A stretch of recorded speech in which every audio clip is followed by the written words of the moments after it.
நான் சேஃபாக என்னோட ஹஸ்பண்ட் அண்ட் பேரண்ட்ஸ் கூட நல்லா இருக்கேன். எனக்கு எந்த விதமான ப்ரெஷரோ தொந்தரவோ எதுவுமே இல்லை.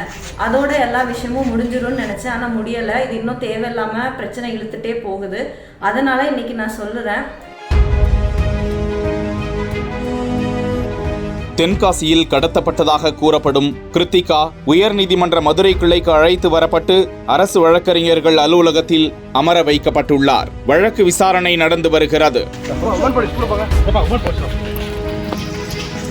தென்காசி மாவட்டம் கோட்டக்குளம் பகுதியை சேர்ந்த வினித்தும் தென்காசியை சேர்ந்த கிருத்திகா பட்டேல் என்ற பெண்ணும் காதலித்து வந்த நிலையில் பெற்றோர்களின் எதிர்ப்பின் காரணமாக பதிவு திருமணம் செய்து கொண்டு கடந்த 4ஆம் தேதி குற்றாலம் காவல் நிலையத்தில் பாதுகாப்பு கேட்டு தஞ்சமடைந்து பெற்றோர்களிடம் எழுதி வாங்கிக் கொண்டு அனுப்பி வைத்த நிலையில் அந்த பெண் கடத்தப்படுவது போன்ற அதிர்ச்சிகர சிசிடிவி காட்சி வெளியாகி பரபரப்பை ஏற்படுத்தியிருந்தது.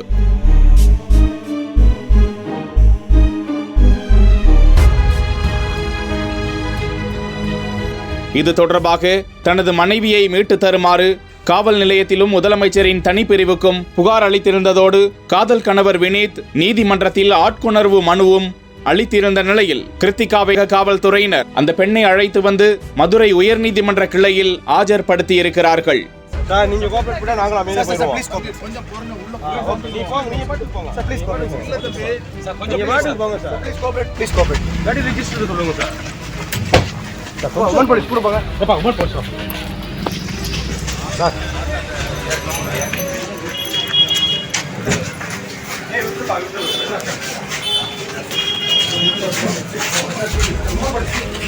இதற்கிடையே கிருத்திகா பேசியதாக வெளியாகிய காணொளி ஒன்றில் தன்னை யாரும் கடத்தவில்லை என அவர் கூறியிருந்ததும் அது சம்பந்தமாக வினித்தும் கிருத்திகா பட்டேலும் பேசிக் கொண்டது போன்ற ஆடியோ வெளியாகி சர்ச்சையை ஏற்படுத்தியிருந்தது என்பதும் குறிப்பிடத்தக்கது.